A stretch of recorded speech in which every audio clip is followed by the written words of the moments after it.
Hi, this is Mark at learnhowtogarden.com, and in today's episode of the 10-Minute Gardener we're going to be dealing with a very specific problem for those of us who grow heritage or the larger varieties of tomatoes, and we'll be talking about how to stop them snapping off the stem. But before we get into today's episode, if you're not already subscribed to Learn How to Garden, just pop over to our website, the link's below this video, subscribe there. All it costs you is your email address, and that keeps you up to date with everything we're doing. You get a free monthly video blog of exactly what has been going on and one or two things purely for subscribers. And as soon as you've done that, hop back and we'll get on with today's program. These are the sort of tomatoes we're talking about, the big marmons. You find these a lot in the French supermarkets.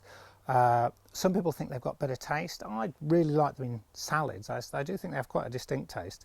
But when you're growing something this big, it can put extra stresses onto your plant. I grow one called giant red strawberry, German red strawberry, not giant red strawberry. We grow Eva's purple plum. No idea who Eva was. Could be the Eve, I suppose. It probably would make more sense. And we grow Prudence purple.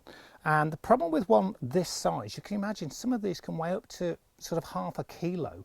They can snap quite easily off your plant. And if you've grown them and watched these grow for the best part of 3.5, 4 months, and then they invariably snap about 4 days before they're ready to eat.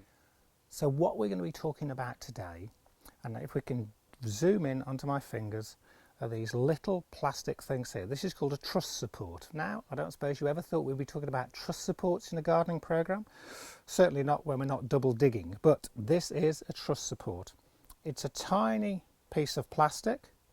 It's rigid to all intents, and well, it's not rigid actually, it's very stiff, but it bends along the bottom. And what this does, it goes onto the junction between the tomato stem and the tomato truss, so that as the tomato gets heavier, it can't bend more than that. It can't snap off. Now, it's best to get these on early, so I'll show you just how to pop them on. They're quite simple. So what we're looking for is a truss at about this age. This is probably only a couple of mil thick, and it's still quite flexible, and that's important. If you try to put these on when it's stopped being flexible, they'll snap. So it goes right next to the stem, and you just pop that support on, and what it's doing is strengthening this junction here. This is where they snap, and this tiny bit of plastic will stop all of that. So that's all there is to getting that truss support on. As you can see, we're working in a bit of a greenhouse sauna at the moment. Probably not the best time of the day to be working. Remember, we need to be spraying our tomatoes at the moment, probably with milk every 21 days, with very, very weak liquid seaweed fertiliser every 21 days onto the leaves, and Bordeaux solution every 21 days. So it's every 7 days for each one. We've got to keep that blight at bay, otherwise all your hard work is going to disappear. I hope that helps. Like I say, if you've had problems with these before, with the large tomatoes, you can get these little plastic clips from one or two places. Mine came from Simpson Seeds in the UK, and they really are sort of brilliant little things.